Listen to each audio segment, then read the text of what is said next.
علماء کرامو دا ذکر کړی دی چې کوم دغه د هغو مشهور عملو بدفعلي کانو یأتون بعضهم بعضا فی الملأ په مجلسونو کې به دیو دغه ناروا کار کولو ښه ښکاره د یو بل سره شرم نو اذا فاتک الحیاء فافعل ما شئت چې شرم او حیا لاړه شي نو بیا چې څه کې هغه کوه الله دې زمونږ حیا نصیب. امام مجاهد صاحب دغه خبره کړې ده او دغه رنګي یو قول په دې کې دا دی کانو یتظارتون و یتضاحکون چې په مجلسونو کې به دیو چې نو هواګانې خارج کولې او بیا به په هغه پسې خاندل په بړق بړق نو دا هم چې دی نو د حیا نه خلاف کار دی. یو عمل د هغو دا الصفیر شپیلي بیوال او یو عمل د هغو ولعب الحمامي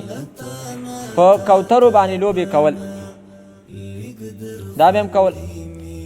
او یو عمل د هغو وحل ازرار القبا چې کم کمیسونه به اغوستي او د هغې تڼۍ به کولاولې زه به بدماش یم تڼۍ کولاوي زه بدماش یم دا عمل هم د هغو ذکر شوی او دا تقریبا و اعمالو دا تفسیر ابن کثیر ذکر کړي دي. د دې نه علاوه اته یا و اعمال نور دي چې هغه تحفة الاحوزي شرح د ترمذي د دې حدیث د لاندې هغه ذکر کړي دي. یو پکې دا دی کانو یناقرون بین الدیکتی چې دیو به بانګین جنګول بانګین نه دي دغه شی نه جنګول د دې په حکم کې به د مړزان او نور چې څومره حیوانات دغه پکې راځي او حدیث کې راځي نهى رسول الله صلی الله علیه وسلم عن التحریش بین البهائم چې څاروي به تاسو په یو بل کې نه جنګوي په خپل منځ یو عمل ویناطحون بین الاکباش ګډان به جنګول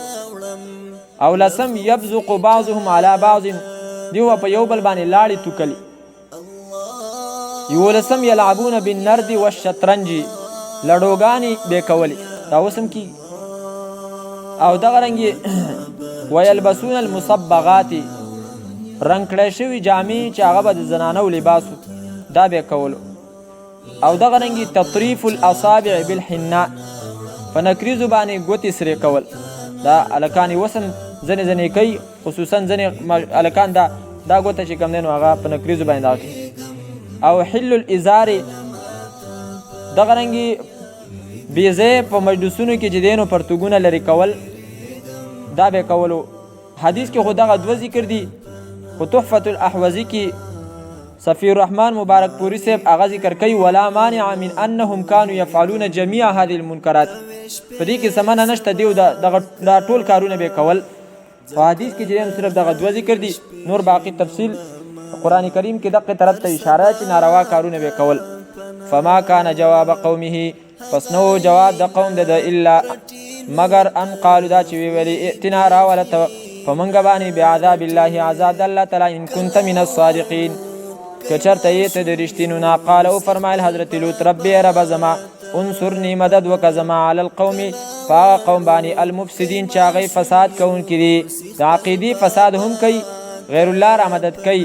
او د عمل فساد هم دي چې ناروا کارونه کوي.